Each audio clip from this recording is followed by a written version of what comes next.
বাড়িতে ভীষণভাবে বাস্তু দোষ সৃষ্টি হয়েছে, যার কারণে বাড়িতে সমস্যা দেখা দিচ্ছে, বিভিন্ন রকম রোগ ব্যাধি বেড়ে গেছে এবং খরচ দিন দিন কিন্তু বাড়তে চলেছে। তো ডেফিনেটলি এই বাস্তু দোষ বা বাস্তু দোষ থেকে মুক্তি পেতে কি করণীয় বা কি করতে হবে, আজকে একটা মহা উপায় বলবো, করে দেখো, নিশ্চিত রূপে ফলাফল মিলবে।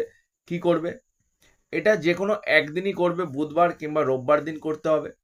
একটা মাটির প্রদীপ নেবে এবং তার মধ্যে কিছুটা সাদা যে সর্ষে হয়, হলুদ সর্ষে, সেই হলুদ সর্ষে কিছুটা দিয়ে দেবে।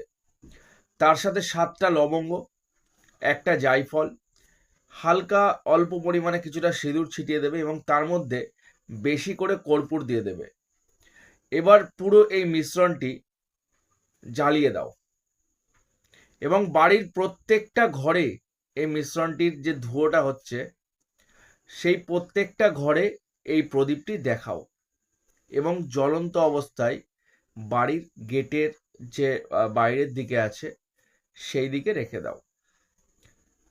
একদিন করে দেখো, নিশ্চিত রূপে ফলাফল মিলবে এবং বাস্তু সমস্যা থেকে 100% মুক্তি মিলবে। যদি ভিডিওটা ভালো লাগে অবশ্যই সকলের সাথে শেয়ার করবে।